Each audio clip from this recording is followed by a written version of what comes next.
برداشت کولی چې کو ډېرې نیکانې وي او ډېرې ښځې ښې ښځې وي خو بند نشي برداشت کولی یو بل سره جګړې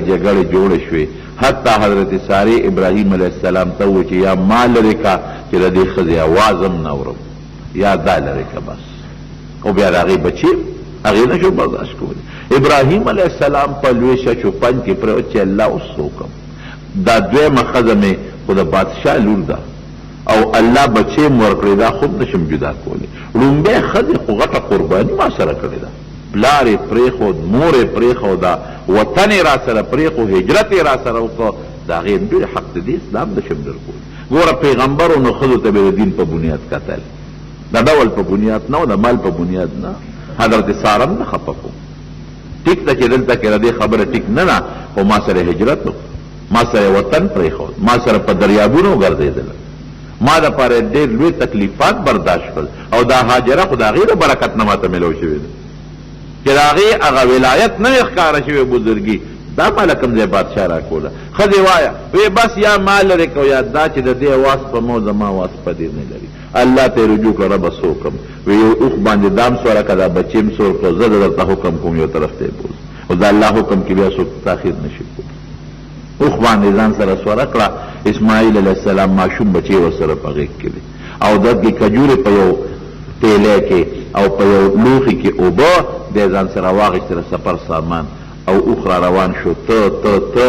ډېر لرې راغی کوم ځای ته راورسېد کوم ځای چې موجوده مکه مکرمه او بیت الله مبارک دی دا نو دا اوار شوی میدان و دقه ځای ته اوښ راورسېد الله کم خوا زموږ د اوښ پلې پرېږده دا زموږ په حکم کې دی مونږ چې کم خوا اوښ بوځو هلته به ځي او چې کم ځای اوښ سم لاسته او بیا نه پاسي هغه د ستا ټکانه ده اوښ راغې موجوده چې کم ځای بیت الله مبارک دقلته کې یو غټه ځنګلي ونه وه ځنګلي ونې اوبه نه غواړي بغیر اوبو نه هم زرغونېږي غټه ونه وه او د هغې سورې د هغې لاندې اوښ سم ناسته دې اوښ له حرکتونه ورکړه چې دا اوښ به پاسي اوښ پابسېد بیا به هغه ځای له بیا به پاسېد بیا نه ته رجوع کړه الله څه وکړم ویم دقه دې ځای دی دا ښځه او بچی یم دلته پرېږده ته ځه واپس هغه مخکې ښځې ښځه بچی یې کوز کړل د اوښ پړی ونیو او روان شو خدای پاک دا الله حکم دی عقل حیران دی دلته دا ښځه به یوازې دلته څه کوي دا ماشوم بچی به څه کوي په سوونو میلو انسان نشته 20 میل هم نه 100 میل هم نه په سوونو میله ګیر چاپېره نه انسان شته نه او بشته ورسره دریاب دی د جدې خو تریخ دریاب دی هم ترې کافي لرې دی ښځه وایي سړي ته چېرته ځې غږ نشي کولی ابراهیم علیه السلام بیا ولا آواز ورکوي چېرته ځې مونږ دې چا ته پرېښودو دی که شاته ګوري خو جړا ور دی ځکه پیغله جینۍ ده او ماشوم بچی دی اوس دا ماشوم بچی او بیا کم وخت کې الله ور نصیب کړی دی چې په بوډاتوب کې چاله الله بچی ورکړي نو خو بیا زړه ته ډېر ګراني کوي او نه خور ته او نه بل لوټ دقه یو ماشوم بچی نه ازبیل او بچی کم بچی د اسماعیل علیه السلام غوندې بچی چې رب العالمین د هغه په تندي کې د نبوت او د پیغمبرۍ رڼا ځلوي او د نبی کریم صلی الله علیه وسلم غوندې عظیم هستی نیکه جوړېږي لطفونه کې داسې بچی دی هغه روان دی چې دا ورپسې منډه وي موجوده چې کوم ځای مروه غونډی د باب المروه دروازه دې نه لږ غوندې بار یو چړی غوندې ده هغه ځای ته چې کله ابراهیم علیه السلام ورسېد ښځه ورپسې ده دقه اواز کوي چې سړیه موږ د چا ته پرېښو موږ پوه خو کا دلته به څه کوو مونږه چا ته دې پرېښو لمن نه کلک ونیوه چا ته دې پرېښودو په دې ما پوه که دا ماشوم نیازبین بچی به څه کوي زه به څه کوم دی جواب نه ورکوي جړا ورځي ښځه ورته وایي الله امرکه اپوه شو چې دا بغیر د الله د حکم نه دی خو څه کار نه کوي الله درته ویلي دي ابراهیم علیه السلام دا سر داسې ولقاو په خولې بیا غږونه باس خو چې سر یې ولقاو لمن یې وله پرېښوده اذن لا یضیعنا الله به مونږ نه ضایع کوي باس چې د الله حکم دی هغې خو د الله هغه طاقت او د الله امداد د بادشاه مخکې لیدی دی د نمرود د لاسه په اور کې د سوځېدو بچ کېدل خو هغې لیدي دی هغې ته پته ده چې الله ما سره څه کوي اذن لا یضیعنا الله ممون نه ضایع کوي. زه په مخه دې ښه خاونده واپس راله. هلته ابراهیم علیه السلام چې لږ منځ کې لرې لاړ نو مکې ته مخ کړی او الله ته لاس اوچت کړ، ډېر یې وژړل رب العالمین ته. ربنا انی اسکنت من ذریتی بواد غیر ذی زرع، پروردگار خپل اهل و عیال و بچی میں دشت بیابان کې پرېښودل. داسې بیابان دی چې نه پکې بوټي شته، نه د خوراک څه شته، نه د اوبو څه شته، هېڅ هم نشته. دشت و بیابان کې مې پرېښودل. ربنا لیقیموا الصلاة، خدایا بس غرض مې دارې ښځه مې نیکه د وصیت مې ورته کړی چې ستا عبادت وکړي، دلته مې پرېښودل. زه ځمکې پټیله مې نه دي راوستی. فاجعل افئدة من الناس تهوي الیهم، زه خو ته الله ستا په حکم لاړم، تا حکم دی. الله یوازې بس کې څوک نیکان بندگان ولا راوله چې دوی پې عبادت شي. وارزقهم من الثمرات لعلهم یشکرون، خدای روزي ورکا خو جوار او غنم دانې نه، د میوو رزق ولا پروردګاره ورکا. داسې روزي وي چې هغه د میوو روزي وي. واقعي همغسې وشوه. نن دنیا اخوا مایله ده، د هر چا زړه د مکې مکرمې سره تړلی پروت دی، که غریب دی او که مالدار دی. او په لکاو خلق کال په کال په رمضان کې او د حج په ایامو کې د مکې مکرمې ملاقات لذي او د دنیا د په وجودم کړو تیری، بچیم پریدي، مالم لګی او په هغې باندې بیا خوشحالي کېده د الله د کور ملاقات مې وکړو. الله یې زمونږ او ستاسو د ټولو نصیب وګرځوي. علماء لیکي که داسې ویلي چې فاجعل افئدة الناس من الناس راغی نو بیا به ټوله دنیا هلته تله. دا من لفظ پکې راغی نو ټول به نه دي، څه بعضې به پاتې کېږي. او واقعي دعا قبوله ده. نن په مخ د ځمکه داسې میوه نشته چې په دنیا کې دی او په مکه مکرمه کې دی. مکه مکرمه کې په جمعې کې د وړي میوې، په اوړي کې د جمعې میوې، هر قسمه څیز چې د چا په زړه کې تېرېږي هغه ورکې شته. دی خو لاړ واپس شام ته بی بی سارې له د الله په حکم. ماشوم بچی یې پرېښود، بچی مور سره دی او په بیابان کې پراته دي. نو معمولي غوندې د بوټي سوری دی، هغې ته خپله ګزاره کوي. هغه اوبه چې کوم منګوټي کې وې هغه خلاصې شوې، چې کومې کجورې ورسره راوړې وې هم خلاصې شوې. مور اوږې شوه، په سینه کې پیپ وچ شو، چې خوراک نه سینه کې پی ده کمې راشي. بچې اوږې شو، تږې شو، پی ورته نشته، اوبه نشته، خوراک نه شو، بچې په ژړا شو. الله دې ساتي. دا ډېر سخت وخت دی چې د لوږې د وجې نه بچې مور ته جاړي او مور له بندوبست نه شي کولی. د بچي جړا په مور بیا بل شاته لګېږي. خدایه اوس څه وکړم؟ بچي هلته په هغه میدان کې سمله او لاړه، مخامخ یې وړه غونډۍ ده، صفا وته وي، هغې ته ورختل. خوا کې ورسره غټ غټ غرونه دي، جبل ابي قبیس شو،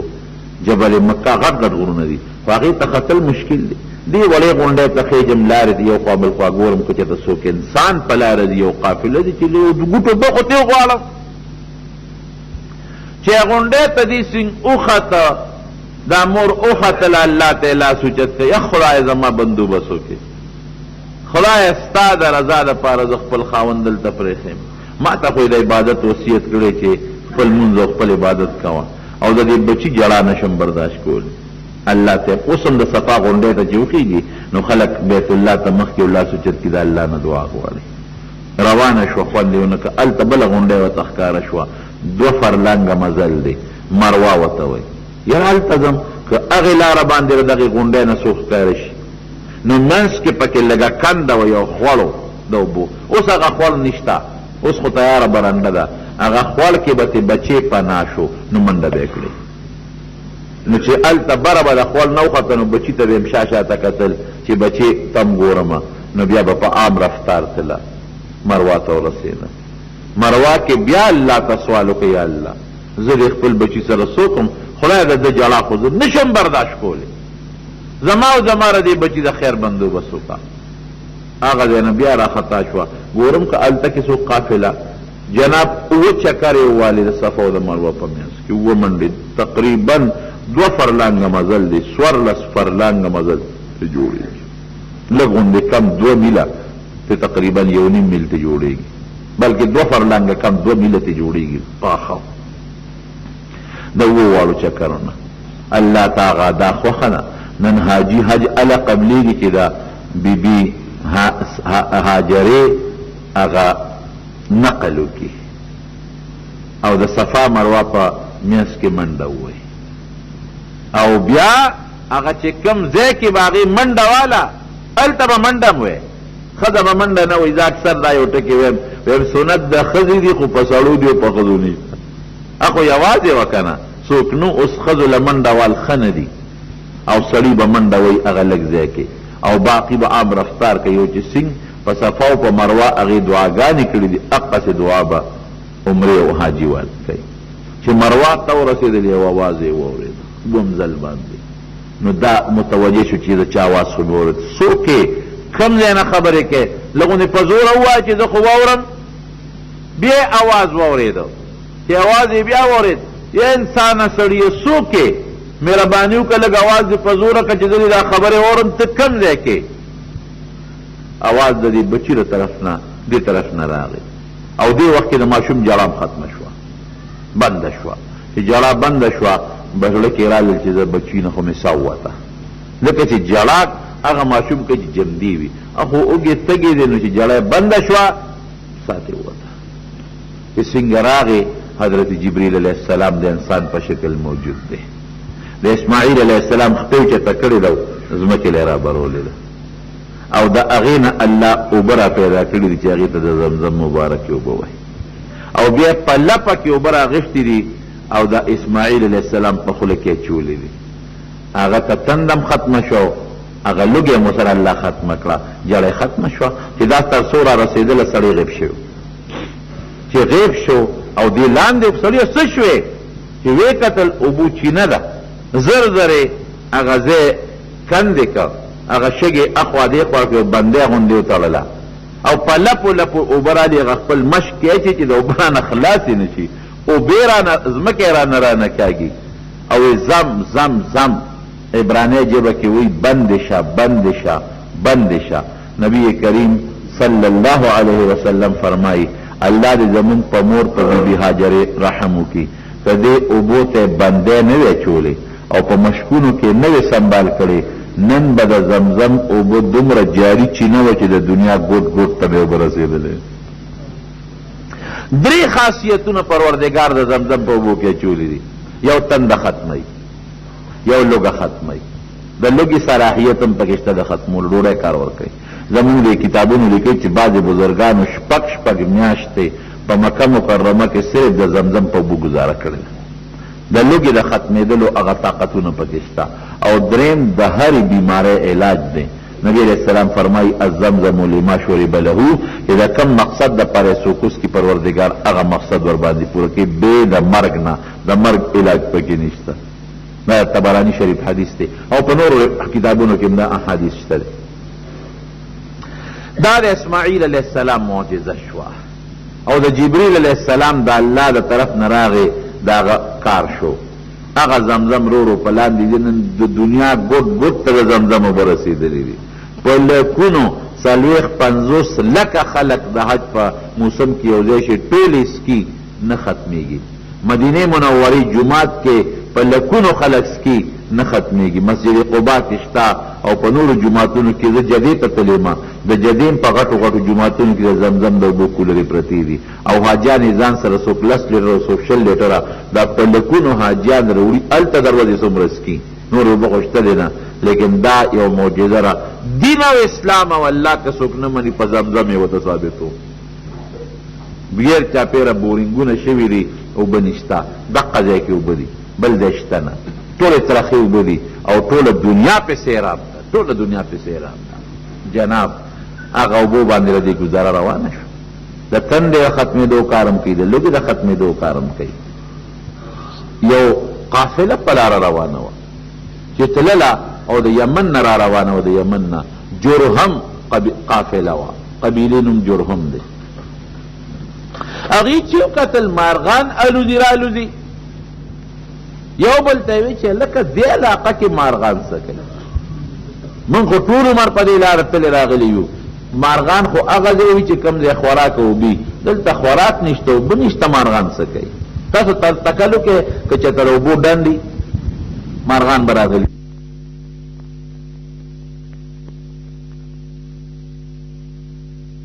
اوبو پیری چینه پیدا شوی فورن قافلې والا مشران دا ورته په چغه شو چې نه دلته تاسو زه نه پرېږدم ته څوک یې زما خاوند پیغمبر دی ابراهیم علیه السلام یې نوم دی او هغه ماله ځي راځي او دا الله ماله را کړي دي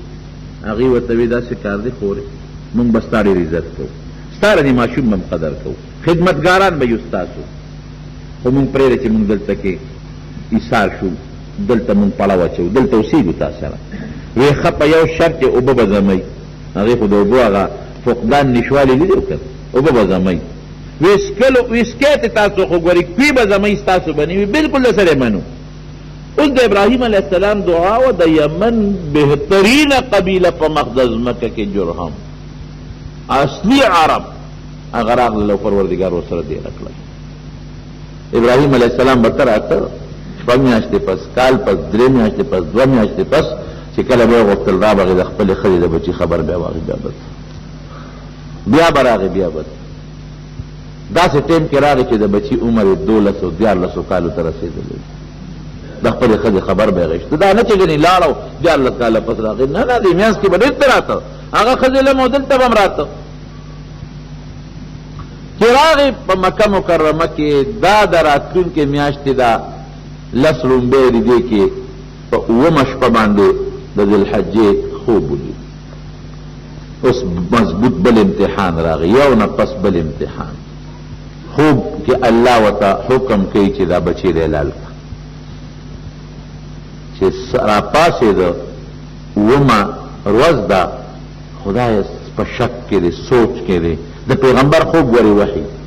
او پیغمبر ته چې الله کوم خوب وښیي په هغې یې پوهیږي هم شک یې نو په دې کې چې دا خوب د الله نه دی او که نه دی په دې کې هم شک نشته چې دا خو فکرمند دی غریب څنګه به بچی حلالو بچی به تیارېږي که به نه تیارېږي او دا به کوم ځای ته بوځم او دا به څه طریقه په دا 8مه شپې بیا خوب ولید بیا ورته الله حکم کوي چې دا بچی حلالو